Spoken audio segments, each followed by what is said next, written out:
आज नोबिता के घर में सफाई का दिन है। हर कोई अपना काम कर रहा है। नोबिता अपनी मम्मी को बताता है कि उसने सफाई कर ली है। मम्मी उसे शाबाश देती हैं और कहती हैं कि आज नाश्ते में डोरायाकी बने हैं। यह सुनकर नोबिता बहुत खुश हो जाता है। वह तुरंत ऊपर भागता है ताकि डोरेमोन को बताए, लेकिन वह देखता है कि डोरेमोन अभी भी आलस से किताब पढ़ रहा है, सफाई नहीं कर रहा।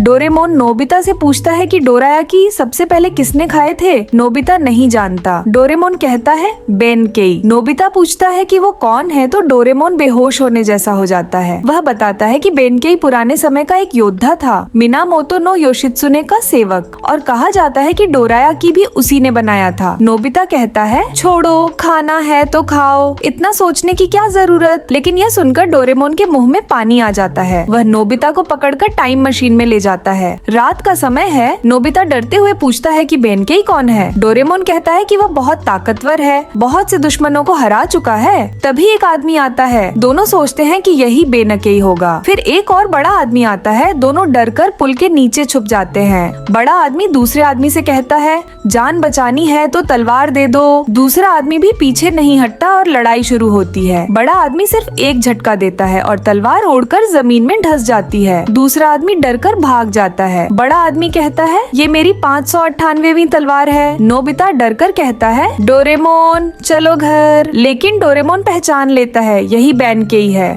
नोबिता उसका मुंह बंद करके रोके रखता है। बेनकेई नोबिता को देखता है और कहता है ए छोटे लड़के, ये झाड़ू मुझे दे दो। नोबिता डरकर झाड़ू दे देता है और डोरेमोन से को खींचकर भागता है। बेनकेई झाड़ू हिलाता है और धूल से खांसने लगता है। डोरेमोन अभी भी हार नहीं मानता। वह कहता है कि इतना आ ही गए हैं तो डोरायाकी की असली कहानी जानकर ही जाएंगे। नोबिता डोरेमोन को घसीटते हुए ले जा रहा है। वह तंग आकर कहता है कि बेनकेई से बात कैसे करेंगे। तभी डोरेमोन रुक जाता है और नोबिता गिर पड़ता है। डोरेमोन को एक आइडिया आया है। वह जादुई दरवाजा निकालकर कुरामा पर्वत पहुंचता है। नोबिता पूछता है कि अब किससे मदद लेंगे। डोरेमोन कहता है उशिवा कामारू यानी योशित्सुने का बचपन का नाम। वह बताता है कि गोजो पुल पर उशिवा ने बेनकेई को हराया था और उसे अपना साथी बनाया था। इतना ताकतवर इंसान हरा सके तो उशिवा कितना शक्तिशाली होगा। डोरेमोन कैमरा फैशन मशीन निकालकर खुद को उस समय जैसा बना लेता है और दोनों उसे खोजने निकलते हैं। लेकिन डोरेमोन सीढ़ियाँ चढ़ते ही ठोकर खाकर मुंह के बल गिर जाता है। नोबिता उसे उठाता है और डोरेमोन की सूजी हुई नाक देखकर हंसी रोक नहीं पाता। डोरेमोन गुस्सा होकर आगे बढ़ता है। नोबिता फिर हंस पड़ता है। दोनों आवाज सुनकर एक पत्थर के पीछे छुप जाते हैं। सामने एक लड़का तलवारबाजी का अभ्यास कर रहा है। लकड़ी का डंडा पलटकर उसे मार देता है और उसके सिर पर तारे घूमने लगते हैं। नोबिता सोचता है कि यही उशिवा है। डोरेमोन यकीन नहीं करता और पास जाकर देखता है। उसे लगता है कोई इतना कमजोर कैसे हो सकता है। वह लड़के की पीठ थपथपाकर कहता है अरे ये तो बस हल्की चोट है, उठ जाओ। नोबिता भी पूछता है कि वह ठीक है या नहीं, लेकिन डोरेमोन अभी भी मानने को तैयार नहीं। तभी लड़का अपने नाम उशिवा सुनकर उठ बैठता है और नोबिता को डांटता है। कहता है तुम मुझे ऐसे कैसे बुला सकते हो। डोरेमोन और नोबिता दोनों डर जाते हैं। लेकिन जब लड़का डोरेमोन की लाल सूजी हुई नाक देखता है वह डर जाता है और सोचता है कि डोरेमोन कोई पहाड़ी देवता टेंगू है। डोरेमोन उड़कर समझाने की कोशिश करता है लेकिन लड़का घबराकर सुनता ही नहीं। आखिर में डोरेमोन उसे पकड़कर नीचे लाता है। फिर सोचता है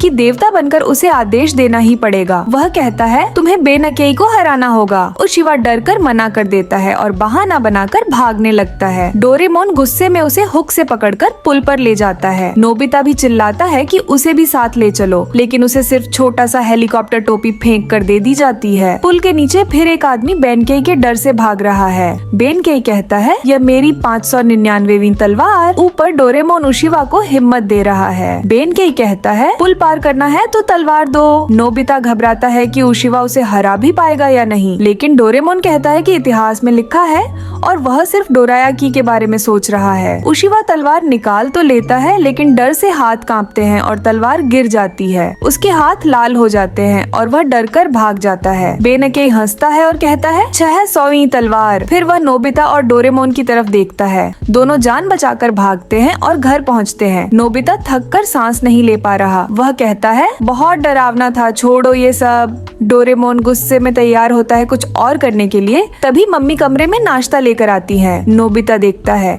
ये तो डोरायाकी नहीं है। वह पूछता है, मम्मी आपने कहा था डोरायाकी। मम्मी पूछती है, डोरायाकी क्या होता है? डोरेमोन हैरान रह जाता है।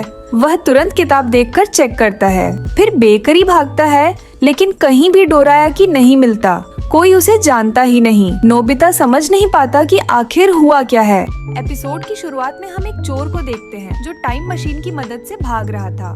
बहुत से पुलिस वाले उसे पकड़ने के लिए दौड़ रहे थे। इसके बाद सीन बदलता है और हम नोबिता और शिजुका को प्लेग्राउंड में बैडमिंटन खेलते हुए देखते हैं। खेलते समय अचानक शटलकॉक बहुत तेज ऊपर उड़ जाती है और सूनियो के घर की छत तोड़कर आसमान जितनी लंबी हो जाती है। फिर नोबिता, सूनियो और शिजुका डोरेमन के पास जाते हैं। सबको लगता था कि ये सब डोरेमन की वजह से हुआ है, क्योंकि डोरेमन के गैजेट्स के बिना ऐसी चीज कभी नहीं होती। लेकिन डोरेमन कहता है कि उसे इस बारे में कुछ भी नहीं पता। संदेह दूर करने के लिए डोरेमन प्लेग्राउंड में जाता है और शटलकॉक को जांचता है। वह देखता है कि इसे बिग लाइट से बड़ा किया गया है। अब डोरामोन बहुत सोच में पड़ जाता है। तभी वहाँ एक छोटा बिल्ली का बच्चा आता है, लेकिन अचानक बिल्ली एक खतरनाक जानवर में बदल जाती है। सब लोग डरकर भाग जाते हैं, लेकिन जानवर नोबिता को पकड़ लेता है। तभी डोरेमन इवोल्यूशन डिजेनरेशन बीम का इस्तेमाल करके उस जानवर को वापस सामान्य बना देता है। अब डोरेमन कहता है कि कोई गैजेट्स इस्तेमाल कर रहा है और ये सब कर रहा है, लेकिन ये गैजेट्स पास से ही इस्तेमाल होते हैं न। मतलब जो ये गैजेट्स चला रहा है वह यहीं कहीं होना चाहिए, लेकिन वह दिख क्यों नहीं रहा? बहुत सोचने के बाद सब कहते हैं कि शायद उसने इनविजिबल कोट पहना हुआ है और इसी वजह से वह छुपा हुआ है। फिर डोरेमन ब्लो लेंस का इस्तेमाल करके पैरों के निशान खोजता है।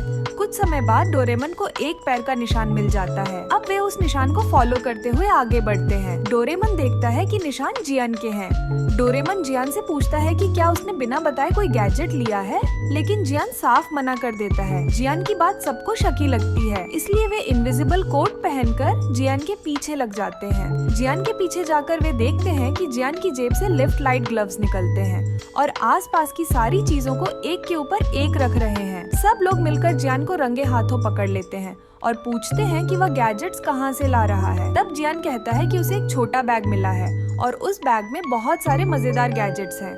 शिजुका जियान से कहती है कि वह बैग उसके असली मालिक को लौटा दे, लेकिन जियान किसी की बात नहीं सुनता। वह कहता है कि जो चीज उसे मिली है वह उसी की होगी। ये कहकर जियान वहाँ से भाग जाता है। डोरेमोन लॉन्ग लासो गैजेट से जेन को पकड़ने की कोशिश करता है, लेकिन जियान एक पावरफुल ट्रैप निकालकर सबको उसमें कैद कर देता है और खुद वहाँ से चला जाता है। फिर जियान हेमलिन पाइप गैजेट का इस्तेमाल करता है और उसके आसपास के बच्चों के snacks, comic books, video games और बहुत सारी चीजें जियान के पीछे पीछे चलने लगती है। उसके बाद नोबिशो, या जिस व्यक्ति का नाम था, एक डिटेक्टिव की तरह सबको ट्रैप से बाहर निकाल देता है और सब लोग खुश होकर उस आदमी की मदद करना चाहते हैं। उस आदमी ने डोरामोन को अपना साथी बना लिया और उसे एक बैज पहना दिया। इसके बाद वह आदमी गियन को ढूंढने निकल गया। असल में वह बैज एक लोकेशन ट्रैकर था। खैर, डोरामोन जब भी टाइम स्कैनर को वापस जेब में रखने जाता, तभी वहाँ ब्रेकिंग न्यूज चलने लगती। न्यूज में बताया गया कि 22वीं सदी की साइंस लैब से एक बहुत ही डेंजरस बॉम्ब चुरा लिया गया है। चोर बम को एक पुराने पॉकेट में छिपाकर 21वीं सदी में भाग आया है। धरती को किसी बड़े एस्ट्रॉइड की टक्कर से बचाने के लिए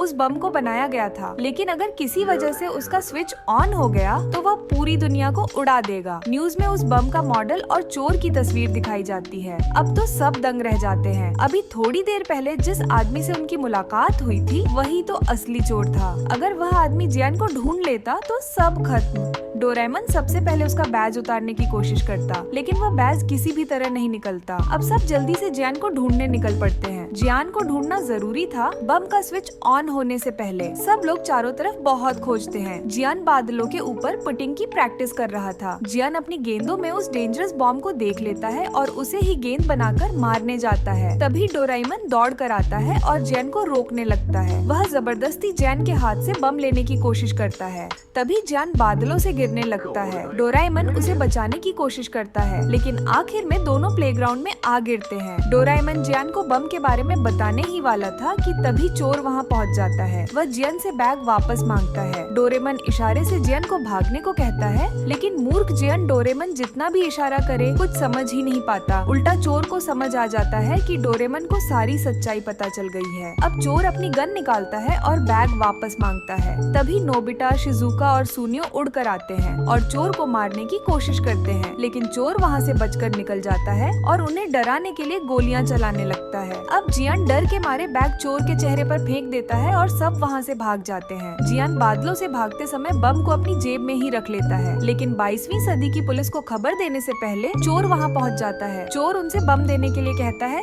लेकिन डोरेमोन किसी भी हालत में बम देने को तैयार नहीं होता। तभी चोर फिर उन पर गोलियां चलाने लगता है और जान को मारने के लिए पीछे पड़ जाता है। जान डर के मारे भागता है और आखिर में चोर के पीछे छिपकर कहता है, अगर तुमने मुझे मार खाने से बचा लिया तो मैं तुम्हें बम दे दूंगा। अब जान की पिटाई देखकर जान की माँ और भी गुस्सा हो जाती है और आते ही पूरी ताकत से चोर की धुलाई कर देती है। इतनी जोरदार मार खाकर चोर की हालत खराब हो जाती है। इसके बाद जान की माँ उसका कान पकड़कर उसे पीटते पीटते घर ले जाती है। आपको यह एपिसोड कैसा लगा जरूर कमेंट में बताएं।